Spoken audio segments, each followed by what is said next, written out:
What's up, soul family? How are y'all doing? So, I just want to come on here and just talk about the truth of our existence.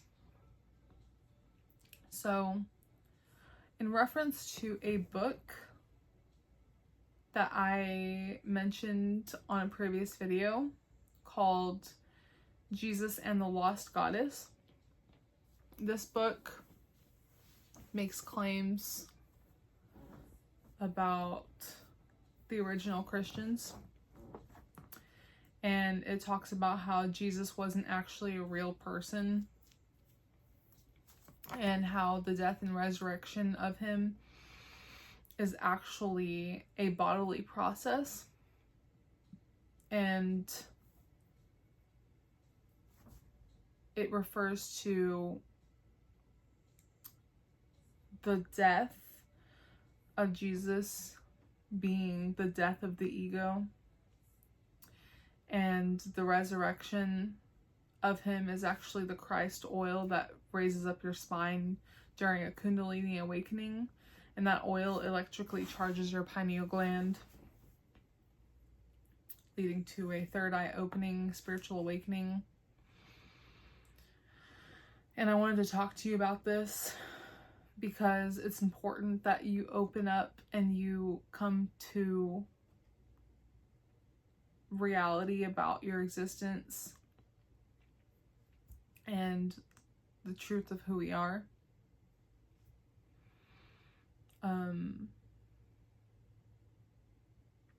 So I will link down below some references as far as the whole Kundalini awakening process of the electrically charged pineal gland. There are a lot of steps you have to take, such as alkalizing your body. It's basically an energy clearing process. You remove all the junk from your body, and you decalcify your pineal gland. It's an amazing experience. I've done it, and I will warn you before you really dive into it. When it happens, everything that you have learned and everything that you think you know is fully, your whole world is fully turned upside down, and everything is almost perceived as not being real anymore. It'll turn your world upside down. The first time I decalcified my pineal gland and had a third eye awakening, I was in my car in the middle of the night, driving, clearing my mind. Typically I would do this to just meditate. It's an expensive practice, but it helped me escape.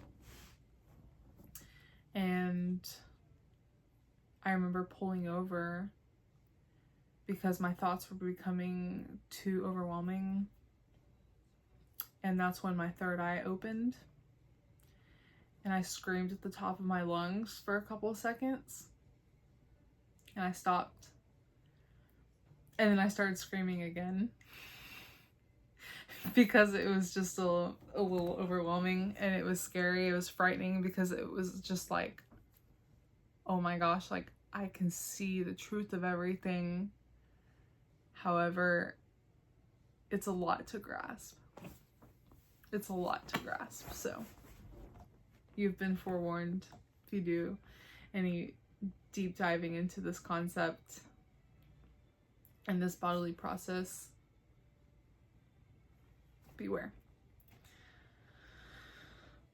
What I've come to learn and realize is that you have our sun, you know, the biggest visible star in our sky. Basically what we are as humans is the condensation of that sun. We are light, but we are frozen. We are a solid form of light, temporarily experiencing itself. So when they referred to Jesus as being the Son of God, well, you have the Father, which is your higher self. You have the Son, which is your body. And then you have the Holy Spirit, which is your soul. And I do believe that we as humans have our individual soul, but we have an oversoul, which is, it includes us. We are a part of it, but that is that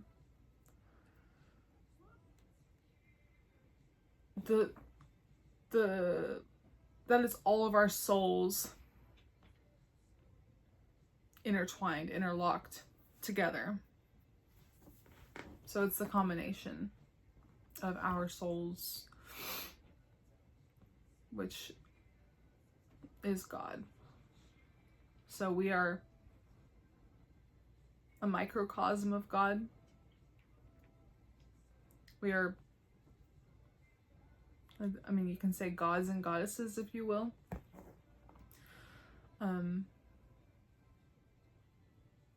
We are a fragment of God. You know, when you have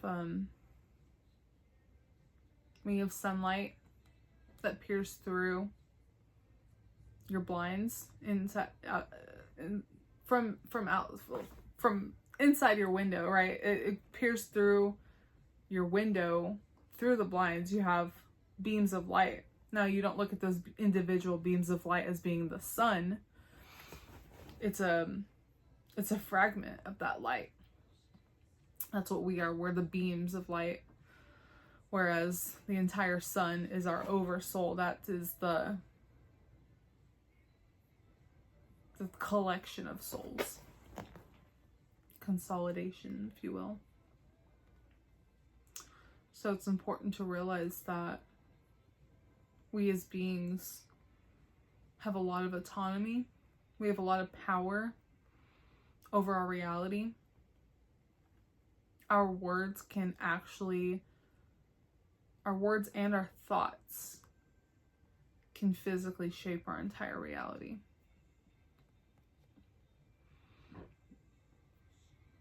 If you take on a victim role in your life and you look at everything as if it were a curse, you will in turn manifest a shabby reality, a reality in which you were unpleased with. However, if you look at your reality as if you were living in heaven, you know, you can look at your life as if you're in hell, or you can look at your life as if you're in heaven, and you inherently manifest your reality based on your thoughts and words. If you have a negative thought cross your mind, acknowledge it, discipline it as if it were a child. Just speak to it and reinforce a positive thought in place of the negative one.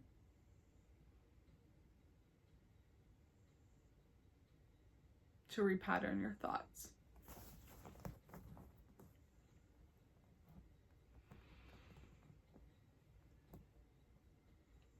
Being a human is like solving a puzzle. Almost like playing a game. You have that book, How to Play the Game of Life. You have to realize that you have over 90% control over what you experience. 90 is just a number I threw out there. It's just a really large number. I mean, you're basically God in a body. You're a microcosm or a fragment of God, but you are still one with God.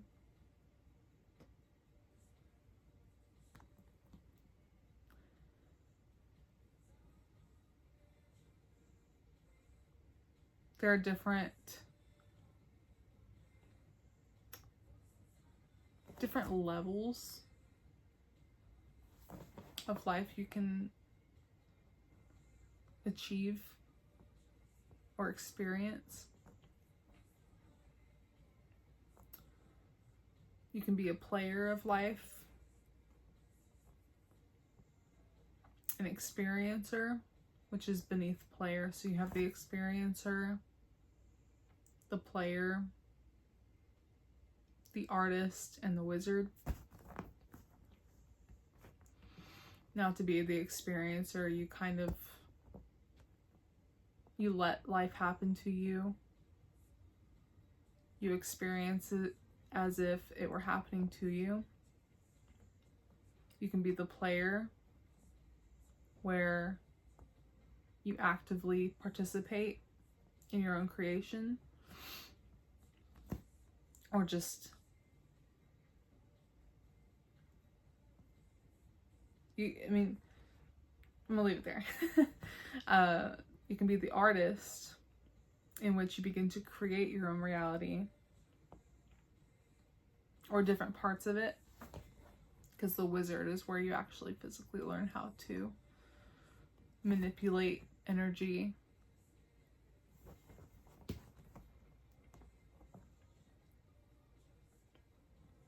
You must learn how to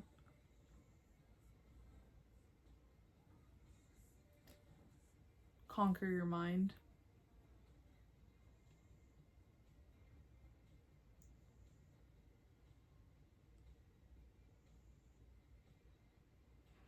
You have to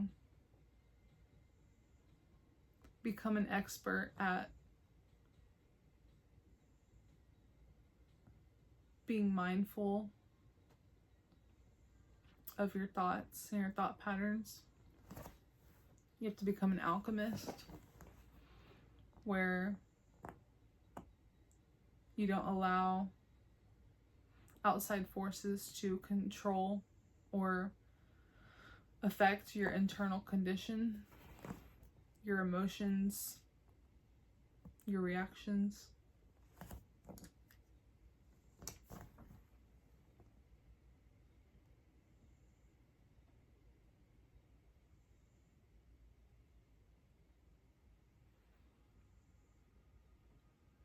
You got this. Everything that you experience happens at the right time. There's a divine timing for everything. Each one of our souls is evolving, and the things you learn and experience, they don't happen without reason or by accident.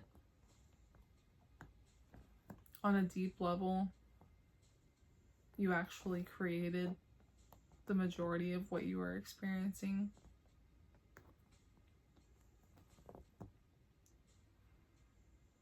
You chose, and you constantly choose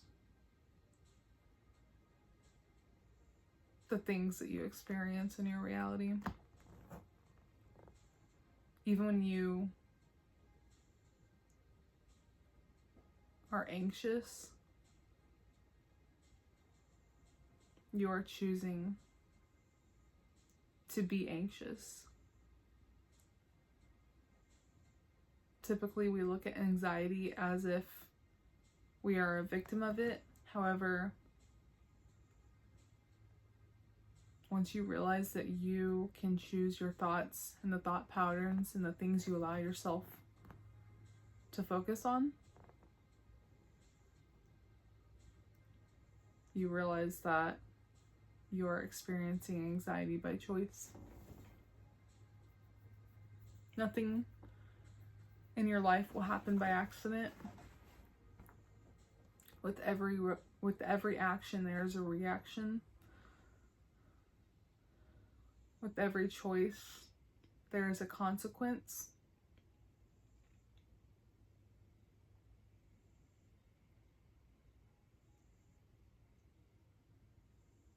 The world is happening. The world and the things that are happening around you and to you are actually happening for you.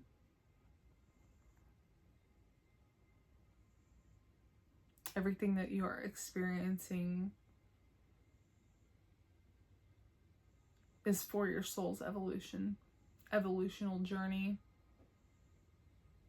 to ascension, to awakening, and to becoming your highest, greatest version.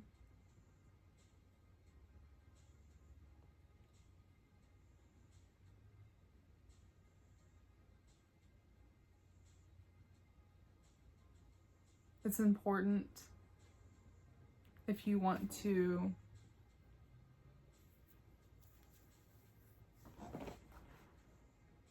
achieve a certain goal internally, you must learn how to master your mind.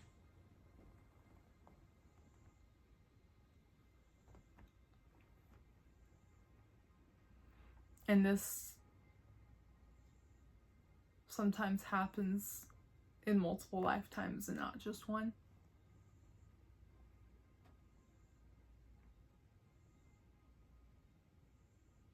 If you are constantly experiencing anxiety over a person, a thing, a situation, something that has helped me is visualizing that thing, situation, person, visualizing them as a cloud and seeing the cloud just float away and just disappear out of your mind, out of your perception.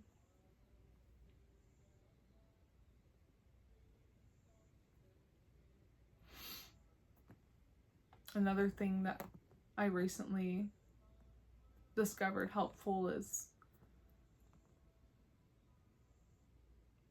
visualizing your heart as an organ and all of the valves that are connected to the rest of your body. And when you take your heart, you have to realize its electrical conductivity has been found to be almost 10 times stronger than your brain. So the things that you feel with your heart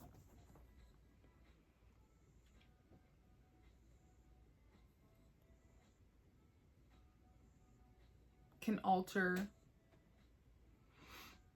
the things that you experience. So when you visualize that heart and close off the valves,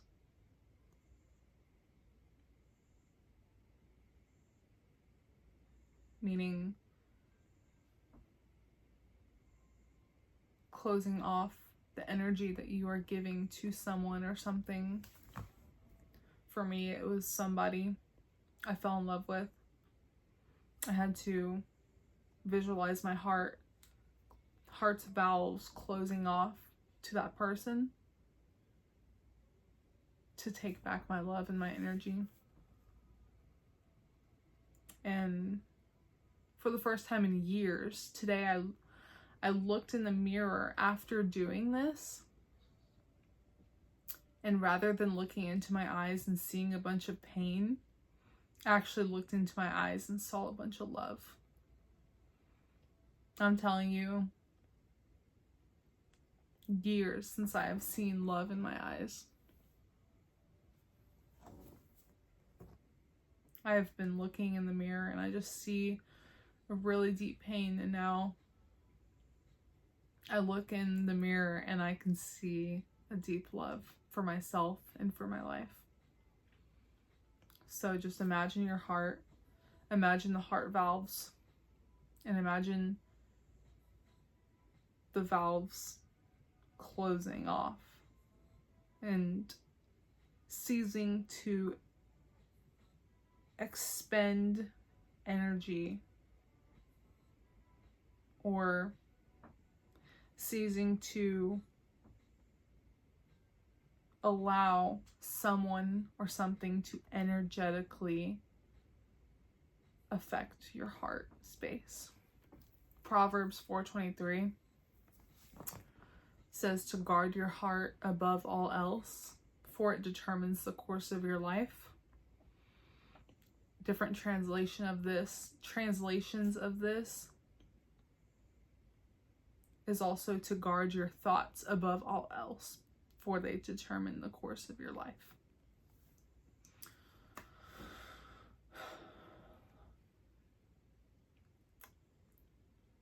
Above all scriptures, that is my favorite verse. And I'm not extremely biblical in my beliefs. However, there are some nuggets of wisdom that I have come across that have changed my world. So I wanted to share that with you. I'm going to show you something real quick for fun.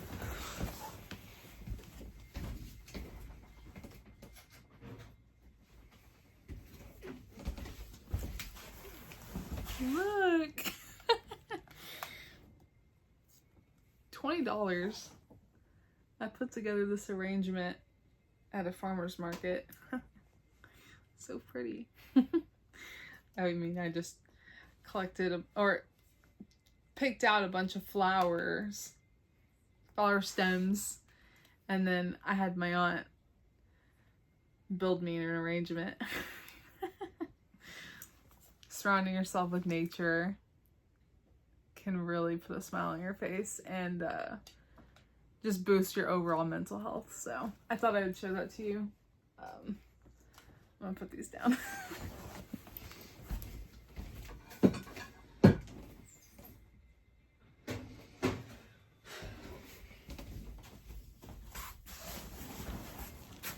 I love y'all. Thank you for watching, and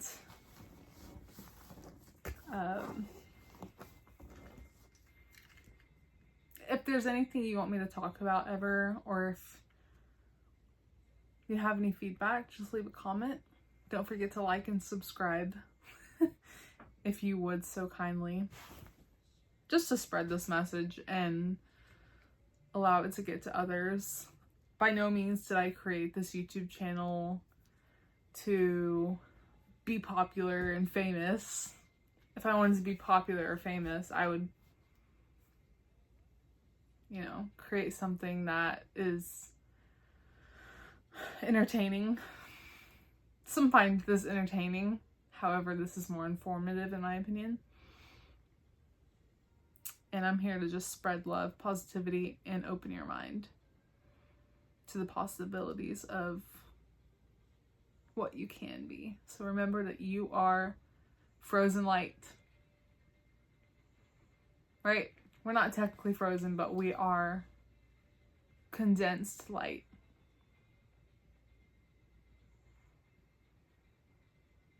We're a solid form of light. And the source of all things is love. And you are not separate from love. We're all a part of the web of creation. And at our core, we are light and love. I love y'all. Let's do that one more time for a thumbnail, okay? If you're still watching, thanks for hanging in there, and thanks for looking at my flowers. I hope they made you happy, because I love looking at them and smelling them, of course. So peace and love, and cheers.